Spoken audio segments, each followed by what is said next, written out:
यहाँ पे तुम्हारे पास एक सॉलिड कोन है और तुम्हें इस एक्सिस के अराउंड मोमेंट ऑफ इनर्शिया निकालना है। इस एक्सिस के अराउंड तुम्हें मोमेंट ऑफ इनर्शिया निकालना है। और बच्चों, इसमें तुम जब ये एक एलिमेंट लोगे कोन का, सॉलिड कोन का, तो वो एक डिस्क होगा। सॉलिड कोन का जो एलिमेंट होगा वो एक डिस्क होगा। और डिस्क का मास नो डाउट तुम डीएम लिखने वाले हो। कैपिटल आर बेटे तुम इसका रेडियस लिख लो और स्मॉल आर इस डिस्क का रेडियस लिख लो। और क्योंकि इसकी कुछ ना कुछ विड्थ भी रहेगी और ये जो विड्थ है वो वर्टिकल में तुम इसका नाम dy लिख लो। वर्टिकल में इसकी जो dy है वो तुम विड्थ लिख लो। मतलब तुम्हारे पास डिस्क जो है कुछ ऐसा है, ये ऐसे और ये ऐसे, और ये डिस्क आ गई जिसका रेडियस r है और इसकी जो ये विड्थ है वो y एक्सिस के अराउंड dy है। इस वजह से जब तुम इसमें सॉलिड कोन के लिखोगे मास, तो सॉलिड कोन जो है बच्चों वो तुम्हारे पास एक वॉल्यूम मास डिस्ट्रीब्यूशन है। वो एक वॉल्यूम मास डिस्ट्रीब्यूशन है। इसमें तुम मास लिखोगे तो वो आ जाएगा, इसमें तुम मास लिखोगे, इसमें तुम मास लिखोगे तो उसका वैल्यू क्या आ जाएगा, वही total mass by total volume. Total mass by total volume.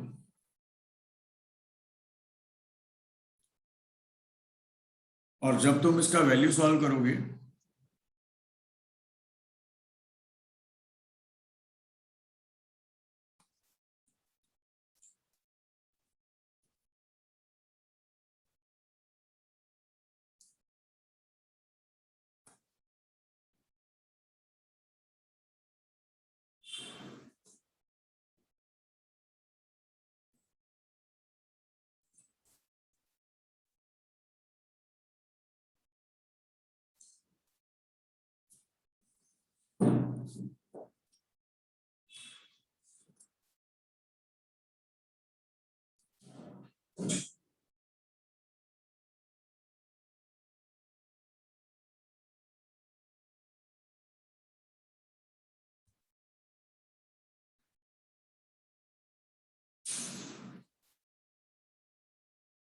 एक मिनट बेटा।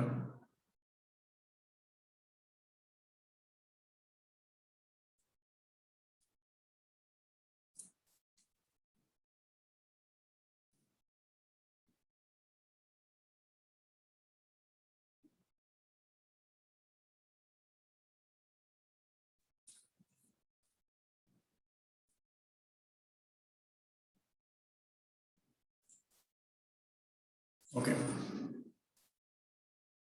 देखिए बेटा, तो इसमें तुम जब लिखोगे टोटल मास तो वो नो डाउट इसका मास m आ जाएगा by volume pi r square, h height ले लो बाय 3 इंटू जो तुम इसका वॉल्यूम लिखोगे। इसका वॉल्यूम कितना आ जाएगा, ये आ जाएगा पाई r स्क्वायर साथ में dy, साथ में dy। ये रिजल्ट आ जाएगा इसका। ओके,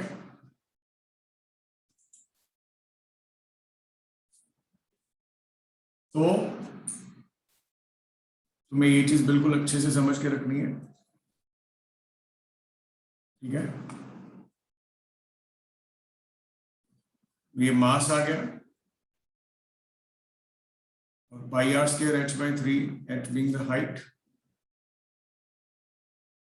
ये वाला हाइट, और इसका वर्टेक्स से ये वाला दूरी तुम y ले लो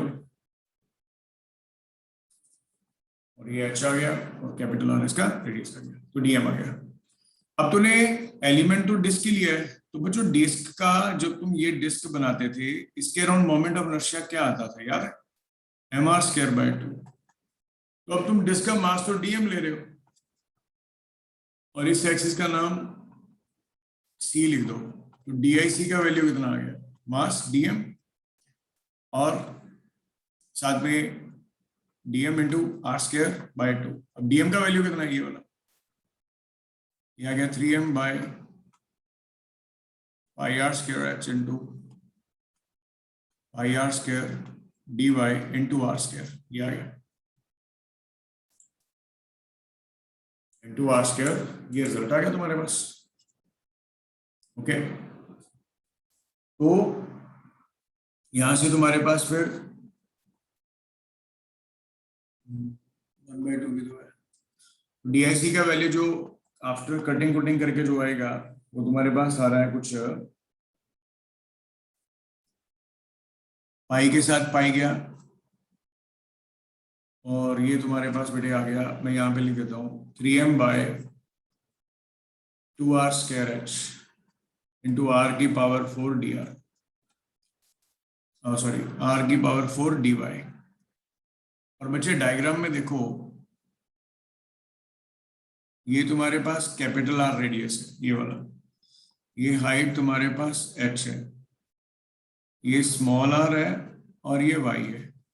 बच्चों y/r जो है तुम्हारे पास ये h/r है, तुम y को रिप्लेस कर दो r की टर्म में,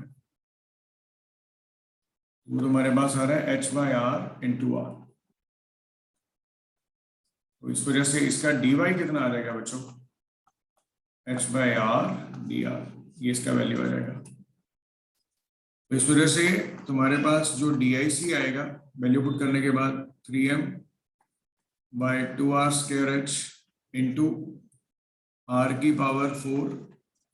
इंटू h/r इंटू dr, बाद में इंटीग्रेट कर दो बेटे, ये IC आ गया 3/2m, h के साथ h गया, और ये आ गया बेटे m/r³ integral sign r4 into dr, और इसकी इंटीग्रेशन 0 से r तक, और r4 कितना होता है? 5/5 आ गया। तो ये बच्चे आ गया 3/2m/r³, और ये आ गया r⁵5/5 इंटीग्रेशन का फॉर्मूला।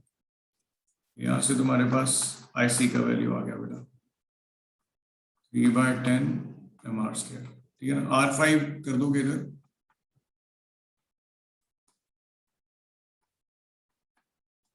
ये कट गया ना इधर, यहाँ पे r² रह गया, और 5 × 10, और ये ऐसा लगा। बहुत सिंपल, थोड़ा सा ओवरव्यू दे देता हूँ। तुम्हारे पास ये सॉलिड कौन था, और तुम्हें इसके एक्सिस के अराउंड मोमेंट ऑफ इनर्शिया ढूंढना था, इसके एक्सिस के अराउंड तुम्हें मोमेंट ऑफ इनर्शिया ढूंढना था, और ये तुम्हारे पास एक वॉल्यूम मास डिस्ट्रीब्यूशन है, जिसमें डेंसिटी तुम लिखते हो mass by volume, total mass and total volume.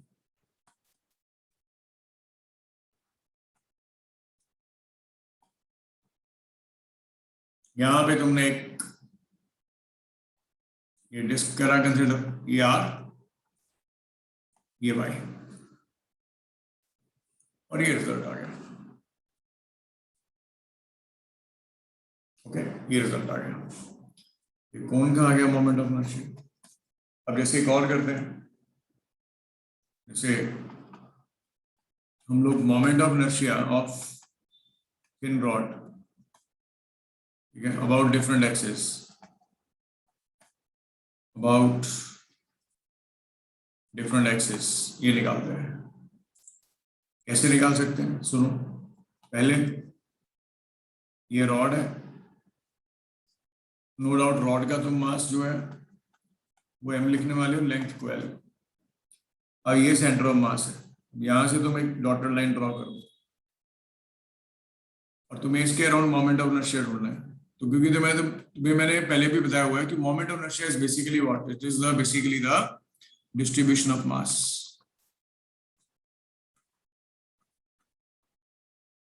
about the given axis of rotation, about the given axis of rotation, about the given axis of rotation इसका मोमेंट ऑफ इनर्शिया है। तो हम लोग क्या करते हैं बच्चों, फिर से वही चीज, यहाँ पे एक एलिमेंट लोगे, एलिमेंट का मास dm लोगे, इसकी ये दूरी का नाम तुम x ले लो, इसकी लेंथ तुम dx ले लो, मतलब तुम एक एलिमेंट कर रहे हो कंसिडर, एलिमेंट का मास तुम dm ले रहे हो, एलिमेंट की लेंथ तुम dx ले रहे हो, और एलिमेंट की दूरी कितनी है x। अब ये एक तरह से एलिमेंट जो है वो कौन है, पॉइंट मास है, थोड़ा सा ये दिमाग में रखना है, ये एक पॉइंट मास है। और जब तुम इसको सॉल्व करते हो, तो इसके अराउंड मोमेंट ऑफ इनर्शिया इस मास का कितना आएगा, तुम इसका नाम रखोगे DIC, इसका वैल्यू dm इंटू एक्स क्या रहेगा। अभी बच्चे dm का वैल्यू क्या आता है, dm/dx into what is equal to what, m/l, है ना। तो बच्चों DIC का वैल्यू कितना आया फिर तुम्हारे पास, ये आया m/l dx into x square, m/l into dx by into x square.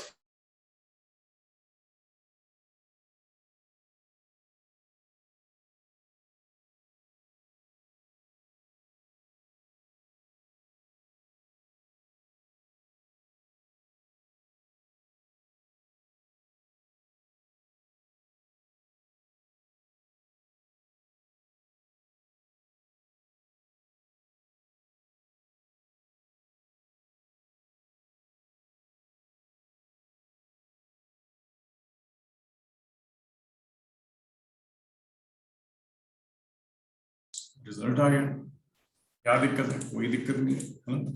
अब तुम क्या करोगे, इंटीग्रेट करोगे अच्छे बच्चों की तरह, इंटीग्रेट करोगे तो DIC का इंटीग्रेशन ऐसे आएगा, ये m/l आएगा, ये x स्क्वायर dx आएगा इंटीग्रेशन के साथ। अभी सुनो, तुमने ये रॉड करा था कंसिडर, इसका नाम तुमने C रखा था, राइट साइड पे जाओगे तो l/2, लेफ्ट साइड पे जाओगे तो -l/2, क्योंकि इसकी टोटल लेंथ तो l है और इसको तुमने ओरिजिन माना। इसकी इंटीग्रेशन की लिमिट्स माइनस, लोअर लिमिट को नेगेटिव ले लो, अपर लिमिट को पॉजिटिव ले लो, because moment of inertia can never be negative.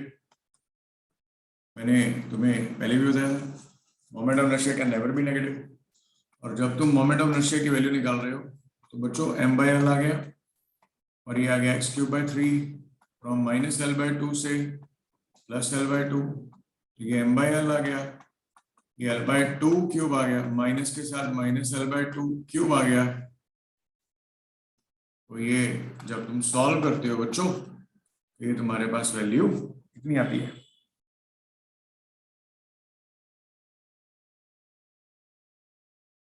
कितनी वैल्यू आती है बच्चों,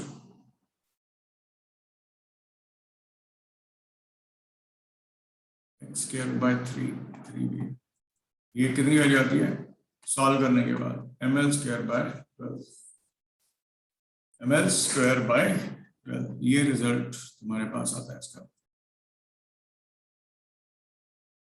ml²/12 तुम्हारे पास इसका एक रिजल्ट आता है। This is the moment of inertia about centre of mass, moment of inertia about centre of मास, ये रिजल्ट आता है। अब तुम्हें इसी में अगर केस 2 दे दिया जाए, ये एक रॉड है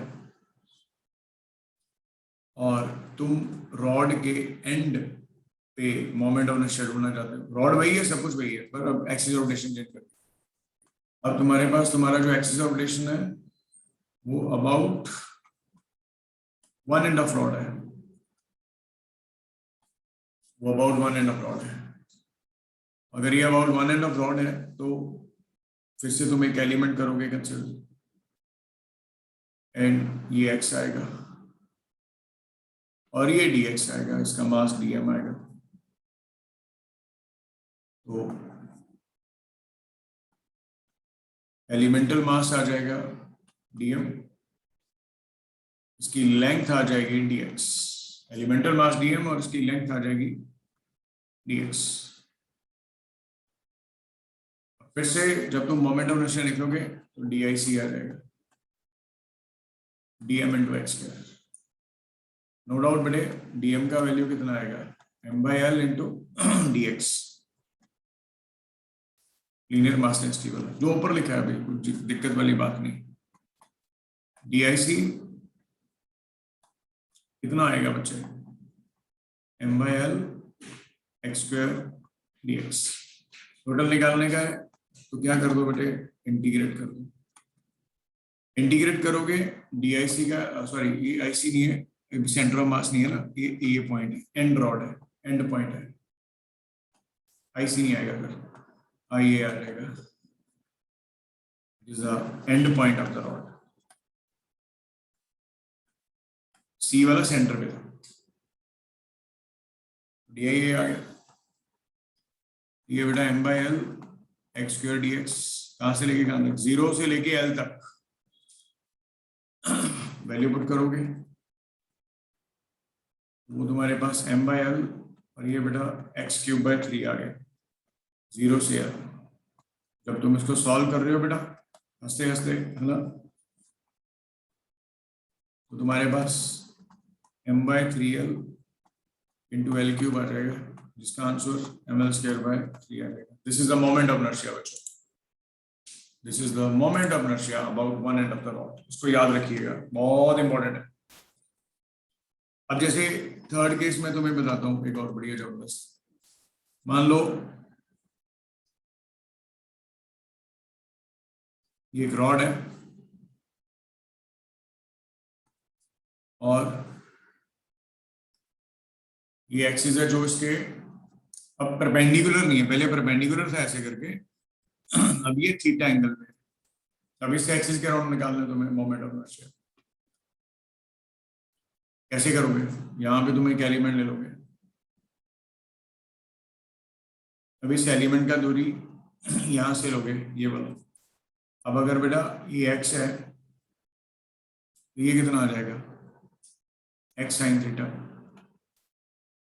क्योंकि हमें तो हमेशा परपेंडिकुलर डिस्टेंस चाहिए, because this is the axis of rotation,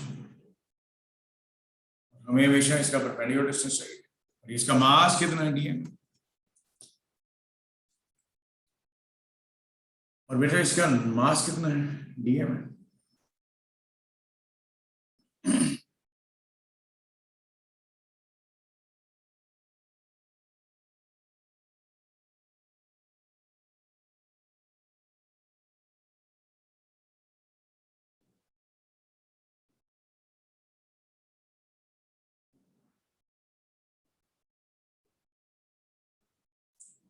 okay अब तुम्हारे पास ये dm है, तो तुम क्या करने वाले हो, तुम बोलोगे सर इस पॉइंट का नाम a ही रख देते हैं, तो dia कितना आएगा, मास आएगा dm, पर dm का दूरी कितना है परपेंडिकुलर, x sin थीटा, ये बेटे x sin थीटा का स्क्वायर आएगा।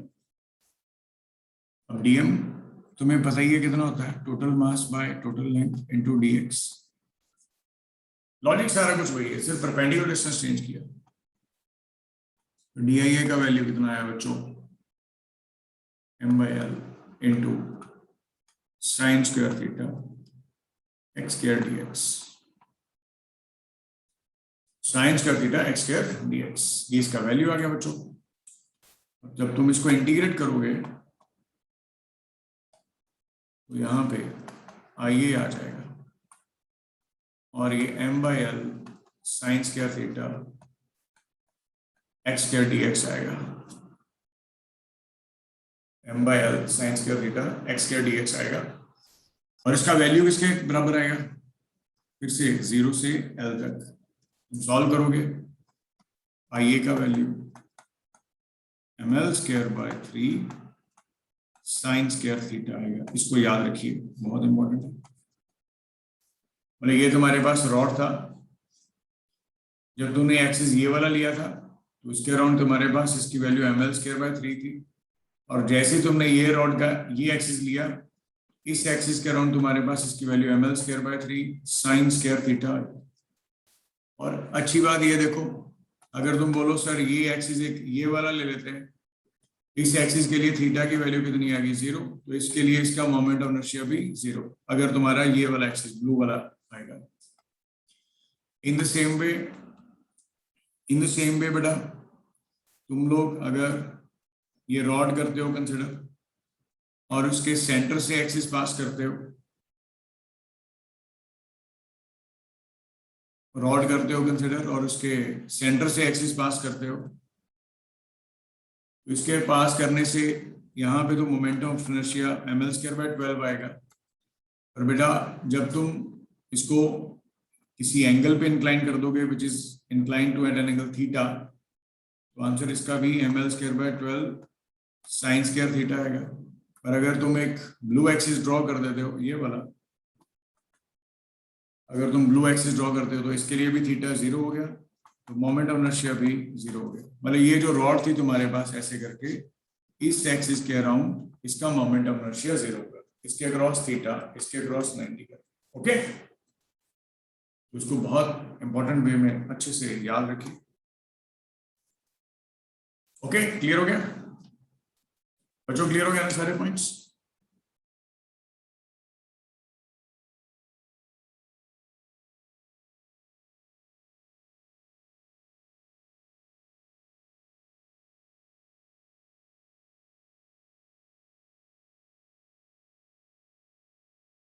अब सुनो आगे।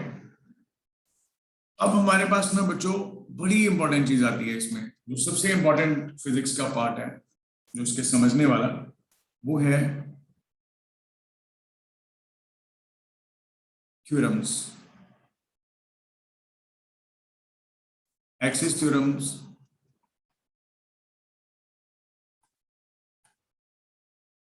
एक्सिस थ्योरम्स और ऑफ मोमेंट ऑफ इनर्शिया।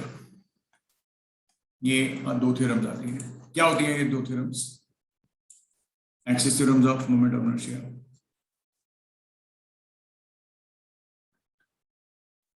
क्या होती है? ये दो तरह की होती है, एक पैरेलल एक्सिस थ्योरम होती है, एक परपेंडिकुलर एक्सिस थ्योरम होती है।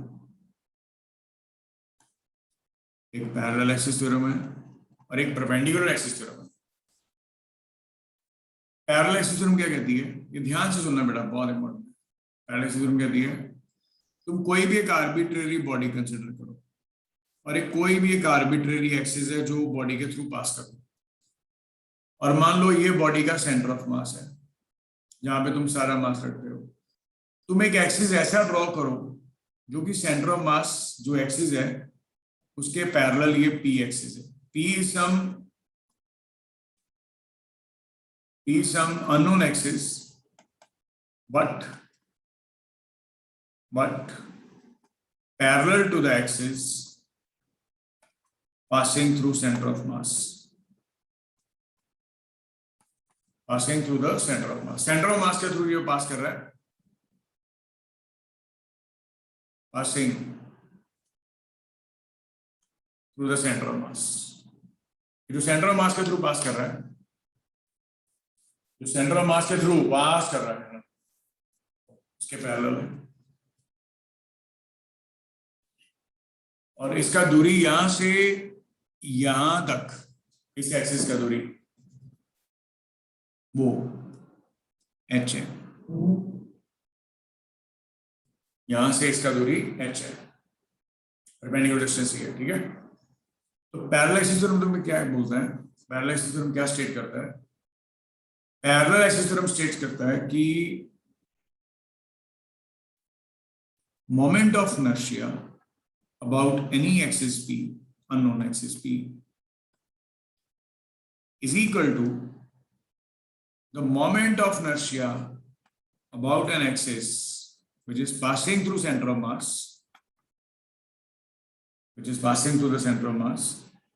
plus सारे का सारा मास सेंटर ऑफ मास पे और इसका दूरी h ml², इसके बराबर होता है। समझ रहे क्या मेरा पॉइंट? फिर से सुन लो। तुमने कोई बॉडी कंसिडर किया, तुमने कोई भी पॉइंट पी मार्क किया और वहां से एक एक्सिस को पास कर दिया। अब तुम्हें बोला गया बताओ इसके अराउंड मोमेंट ऑफ इनर्शिया की वैल्यू कितनी है। तो कहता है एक सेंटर ऑफ मास तो होगा ही होगा किसी भी सिस्टम का। कहता है तुम एक एक्सिस ऐसा ड्रॉ कर दो सेंटर ऑफ मास के थ्रू जो कि गिवन एक्सिस के थ्रू जिसके अराउंड निकालना है मोमेंट ऑफ इनर्शिया उसके पैरेलल हो। और क्योंकि सेंटर ऑफ मास का मतलब होता है जहां पे तुम सारा मास रख देते हो और यहां से इस मास का दूरी परपेंडिकुलर एच है। जो एच है वो कौन है, परपेंडिकुलर डिस्टेंस है इसका सारे मास का फ्रॉम कहां से, पी से। इस तरह से जब इसके अराउंड तुम मोमेंट ऑफ इनर्शिया लिखोगे it is equal to the sum of moment of inertia about an axis which is passing through centre of mass plus mh square, ये value. So IP is equal to IC plus mh square.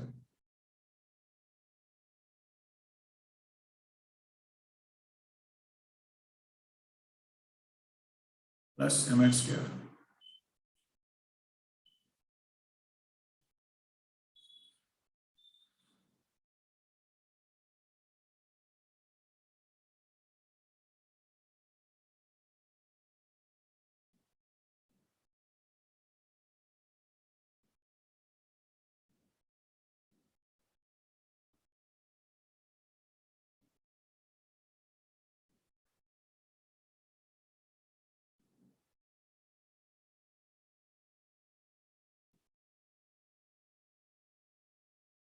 Okay.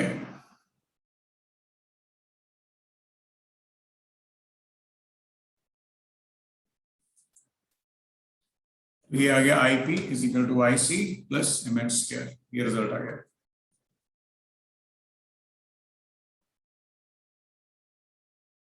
IP is equal to IC plus mh square, ये इसका result आ गया।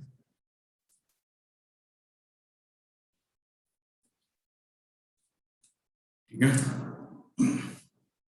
मतलब तुम्हें हमेशा हमेशा जो गिवन एक्सिस है जो P है, जो गिवन एक्सिस P है उसको पैरेलल ड्रॉ करना है through an axis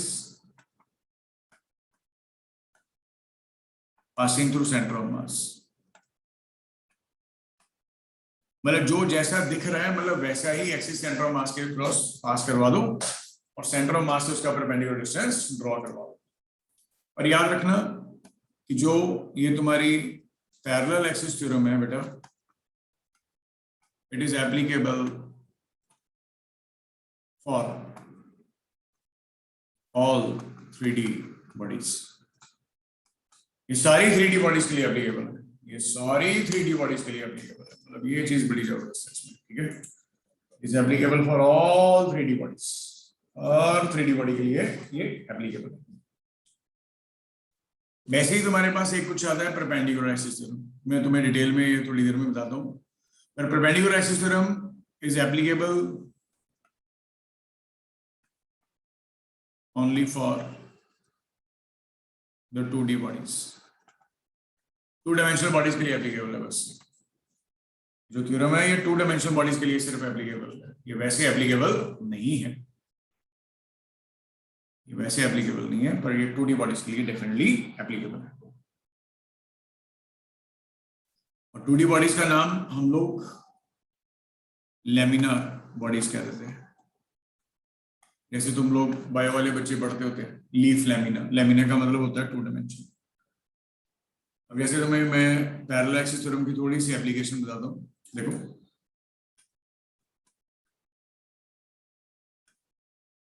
parallel axis की एप्लीकेशन,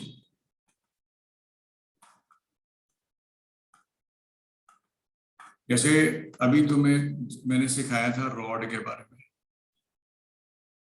ठीक है बेटा, रॉड के बारे में तुम्हें बताया था कि इस एक्सिस के अराउंड तो moment of inertia centre of मास के थ्रू तुम्हें अगर पता होना चाहिए बस मोमेंट ऑफ इनर्शिया, वो ml/12 है। ये तुम्हें बेसिकली फंडामेंटली याद रखनी है वैल्यूज जो सेंटर ऑफ मास वाली है, जो सेंटर ऑफ मास वाली मोमेंट ऑफ इनर्शिया की वैल्यूज याद रखनी है।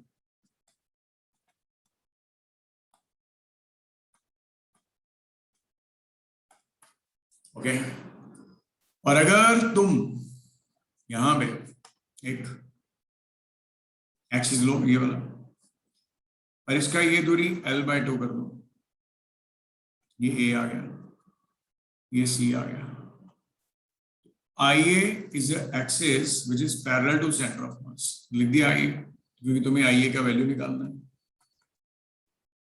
तो ये IC प्लस MH स्क्वायर होता है, ये दो थ्योरम है। अब सारे का सारा मास तो तुम यहाँ पे लोकेट कर दोगे। अब इसके थ्रू IC का वैल्यू तो तुम्हें पता ही है कितना है, IC का वैल्यू तो तुम्हें पता ही है कितना है, ml/12। अब यहां से H आ गया, ये वाली दूरी यहां से ये H आ गई। अब यहाँ H की वैल्यू कितनी है, L/2।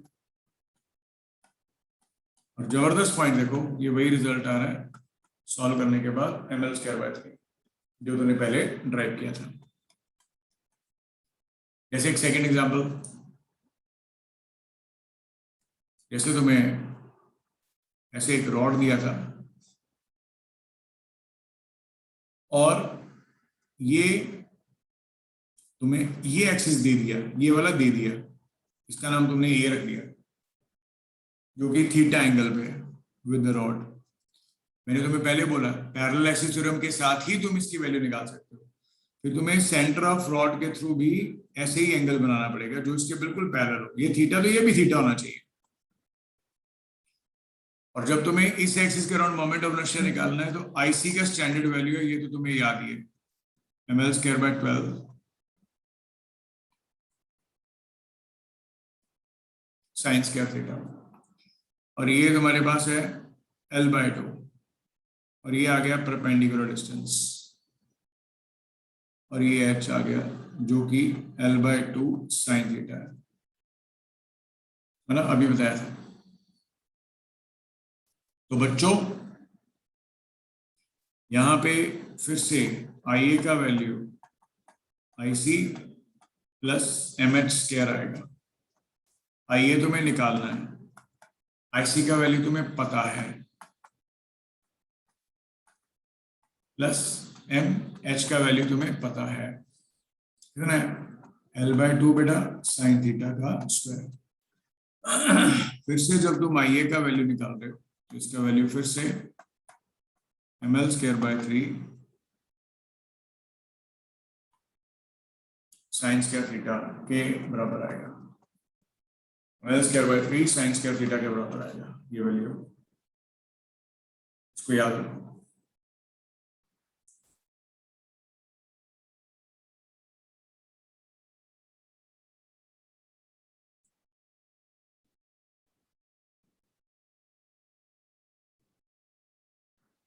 इसको याद रखो, ठीक है। मतलब बड़े क्वेश्चन आएंगे पर तुम ये जरूर याद रखना ये वाला पॉइंट कि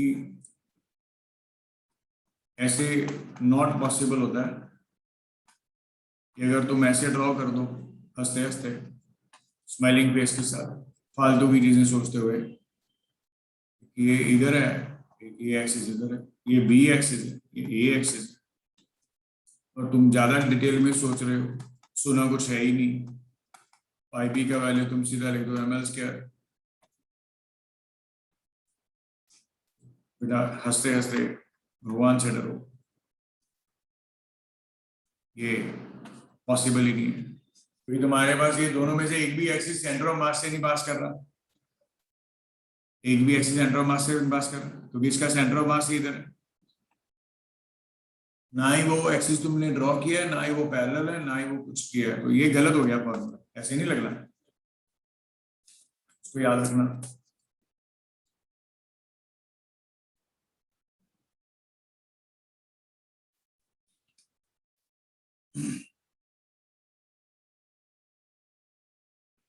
ओके, फिर इसके बाद तुम्हारे पास आता है परपेंडिकुलर एक्सिस थ्योरम। सुनो, फिर इसके बाद मैं काफी एप्लीकेशन दोनों की कंबाइन करके करवा रहा हूँ, ठीक है। सुनो,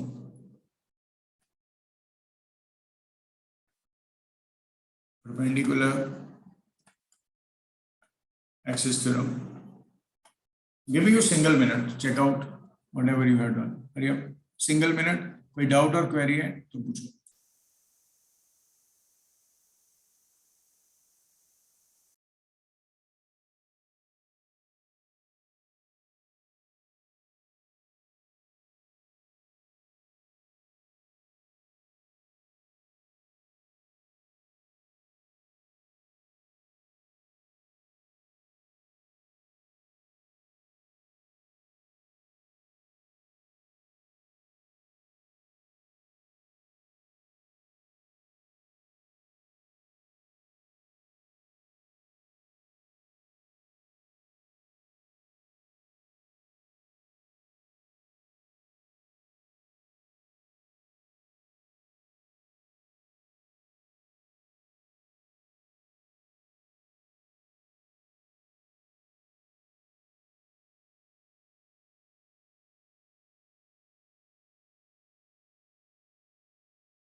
देखो, अब हम लोग परपेंडिकुलर एक्सिस थ्योरम करते हैं बच्चों. देखिए क्या होता है ये. मैंने जैसे बोला, this theorem is applicable only for the laminar bodies or 2D structures. जो 2D स्ट्रक्चर्स होती हैं उसके लिए एप्लीकेबल है. अभी थ्योरम तुम्हें कहता क्या है, वो क्या कहता है ये देखो. ये कहता है, जैसे मान लो तुम्हारे पास ये 3 एक्सिस हैं. जैसे ये एक्स है, ये वाई है, ये जेड है. तुमने एक बॉडी को ऐसे रखा जो कि एक्स वाई प्लेन में है. तुमने एक बॉडी को ऐसे रखा जो कि वाई जेड प्लेन में. तुमने एक बॉडी को ऐसे रखा जो कि जेड एक्स प्लेन में. ये वाली बॉडी एक्स वाई प्लेन में. ये वाली बॉडी ये वाई जेड प्लेन में. ये वाली बॉडी जेड एक्स प्लेन में. मतलब इसकी विड्थ है ही नहीं. ये जो बॉडी ड्रॉ करी है, ये जो बॉडी ड्रॉ करी है, इसकी विड्थ ही नहीं है. इसकी कोई विड्थ नहीं है. तो इसमें क्या बोल रहे हो कि ये पॉइंट मार्क करो. जैसे ये पॉइंट मार्क किया, यहां से ये एक्सिस ड्रॉ करो जो कि जेड है. यहां से ये एक्सिस ड्रॉ करो जो कि वाई है. पैरेलल करें. और जैसे ये लाइन ड्रॉ करो और ये एक्स है. तो परपेंडिकुलर एक्सिस हम क्या कहता है? कहता बॉडी जिस प्लेन में लाई कर रही है उनके अराउंड जो मोमेंट ऑफ इनर्शिया का सम है. जैसे एक्स वाई में लाई कर रहा है तो I x plus I y sum आ गया. वो किसके बराबर है? Moment of inertia about an axis जो कि आउट ऑफ प्लेन है. मतलब I x plus I y is equal to I z. अब कभी कभी बच्चे, फिर भी तुम लोग कभी कभी बच्चे हो, है ना, गलती हो जाती है, रिवीजन नहीं की होती. तुम्हें मोमेंट ऑफ इनर्शिया के बारे में बहुत बार बताया. ये डिस्ट्रीब्यूशन ऑफ मास है. ये डिस्ट्रीब्यूशन ऑफ मास है around the given axis of rotation. This is a distribution of mass around the given axis of rotation. अब तुम्हें जब बॉडी का नाम वाई जेड प्लेन बोल दिया गया, तुम बोलोगे sir sum of moment of inertia in the Y Z plane. Out of plane इसके लिए एक्स है. इसके लिए बच्चे जेड एक्स प्लेन का सम आई वाई के बराबर है. अब बहुत से बच्चे होते हैं कहते हैं हमें इन डायग्राम से कोई लेना देना नहीं. सर ने एक ही फॉर्मूला सबसे पहले लिखा था, I y is equal to I z. और वो बड़े स्मार्ट होते हैं, आई एक्स निकालने के लिए I Z minus I Y लिख देते हैं. तो ये बच्चे हंसने वाली बात होगी. ये चीजें ही गलत है. क्योंकि तुम्हें परपेंडिकुलर एक्सिस के लिए, तुम्हें परपेंडिकुलर एक्सिस थ्योरम के लिए अप्लाई करने के लिए तुम्हें बॉडी किस प्लेन में है, बॉडी किस प्लेन में है वो बताना पड़ेगा।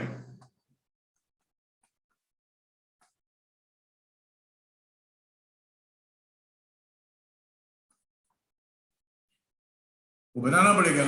जब वो बताओगे तो तुम जो दो एक्सिस होंगे, जो दो एक्सिस होंगे उनका सम कर दोगे और उसको थर्ड के बराबर कर दोगे। बस यही कहानी है जिंदगी की। ओके ओके बच्चों, क्लियर हो गया? इसको याद रखना। अब देखो मैं तुम्हें कुछ एग्जांपल्स करवा रहा हूँ। सबसे पहले हम लोग जैसे एप्लीकेशंस की बात करते हैं, बेटा याद रखना जो जो कॉन्सेप्ट्स करवा दिए, जैसे मोमेंट ऑफ इनर्शिया की वैल्यू बता दी, तुम्हें सब कुछ बता दिया, तो तुम उन पॉइंट्स को जरूर ध्यान में रखो।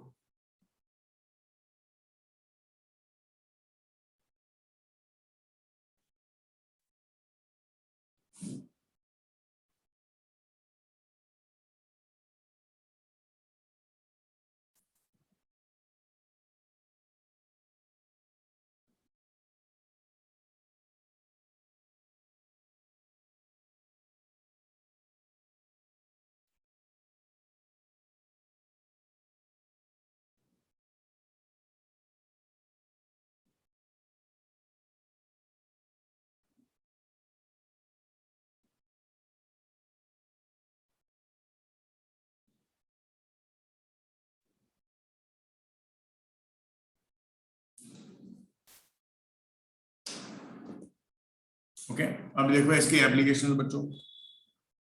बच्चों सबसे पहले रिंग की बात करते हैं। बच्चों सबसे पहले रिंग की बात करते हैं। और तुम्हें पता है कि जब हम लोग ऐसे एक रिंग को ड्रॉ करते हैं और ये एक तुम्हारे पास एक्सिस है और ऐसे ऐसे ऐसे, ये आ गया एक्स एक्सिस, ये वाई एक्सिस, ये जेड एक्सिस। अब थोड़ा सा ना मैं तुम्हें थोड़ा सा एक आइडेंटिफाई करा दूं ये पॉइंट्स बेसिक्स। अगर तुम इसमें रिंग ड्रॉ करते हो तो तुम ऐसे ड्रॉ करोगे, ये एक्स वाई में होगी, ये एक्स वाई में होगी। और अगर तुम वाई जेड में ड्रॉ करते हो तो ये रिंग एस में होगी, वाई जेड में। अगर तुम जेड एक्स में रिंग ड्रॉ करते हो तो वो जेड एक्स में ऐसे होगी, और ये ओरिजिन है।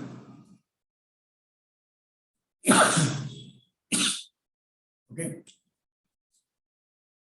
ये ओरिजिन है, ये ओरिजिन है, ये एक्स वाई में होगा, वाई जेड में होगा, जेड एक्स में होगा। क्या दिक्कत वाली बात है? ये रिंग का ऐसा शेप हम ड्रॉ कर रहे हैं, इसको ध्यान में। अब जब मैंने ये ड्रॉ किया तो I have drawn this ring, basically I have drawn this ring now. ठीक है अब सुनो, तुम्हें याद होगा मैंने तुम्हें ऑलरेडी आई जेड का वैल्यू करवाया था ना रिंग के लिए, मोमेंट ऑफ इनर्शिया का वैल्यू याद है? रिंग ड्रॉ करा था, ऐसे ड्रॉ करा था इसके अराउंड। एमार्स कह रहा था, इन्होंने एमार्स कह रहा था। और यहाँ पे तुम ये देखो बेटा, ये जो रिंग है, सुनो मेरी बात, ये जो ऐसे करके तुमने रिंग ड्रॉ की है, एक तो ये आ गया जो कि नो डाउट वाई एक्सिस है, पर ये एक तरह से है तो डायमेट्री ना।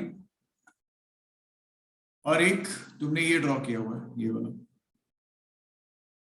ये है तो एक्स एक्सिस ही, पर ये भी तो डायमेट्री है ना, दो ऑपोजिट पॉइंट्स को जोड़ रहा है। थोड़ा दिखने में ऐसे, अगर तुम इसको फ्रंट ऊपर से देखोगे तो ये सर्कल है, और एक ये एक्सिस है, एक ये एक्सिस है, एक एक्स है दूसरा वाई है। इसको ध्यान में रखना, बस ये बड़ी जरूरी चीज है। और फाइनली जब तुम्हें इसका बारे में बताया जा रहा है तो वो ये है, क्योंकि रिंग जो है वो 2D स्ट्रक्चर है, तो इस पे अपन परपेंडिकुलर एक्सिस थ्योरम लगा सकते हैं। So by perpendicular axis theorem, by perpendicular axis theorem, हम लोग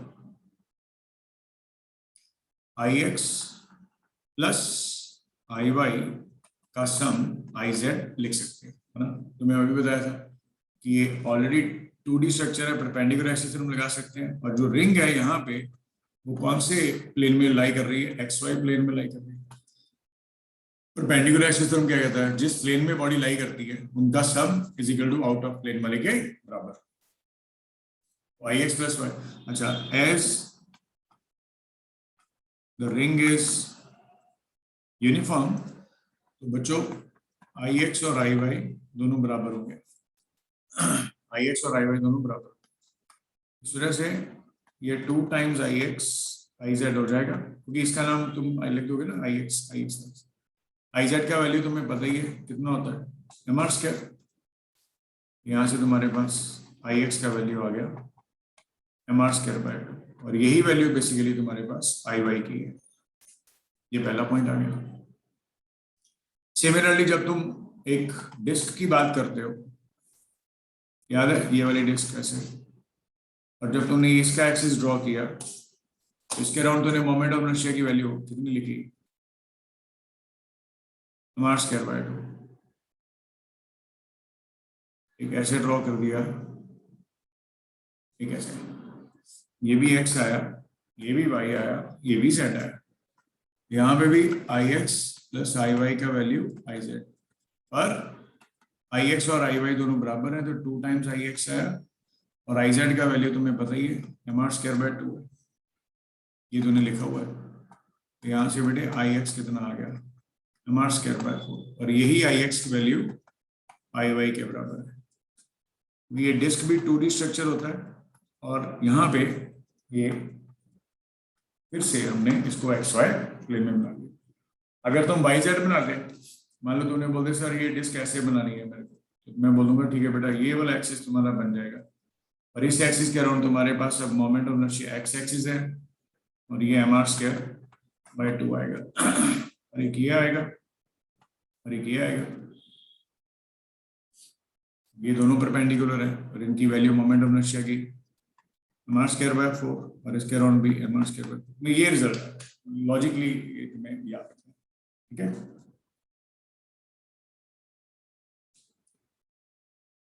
ठीक है बच्चों, ये रिजल्ट्स थे तुम्हारे पास। यहां तक कोई डाउट या क्वेरी है तो बता दो।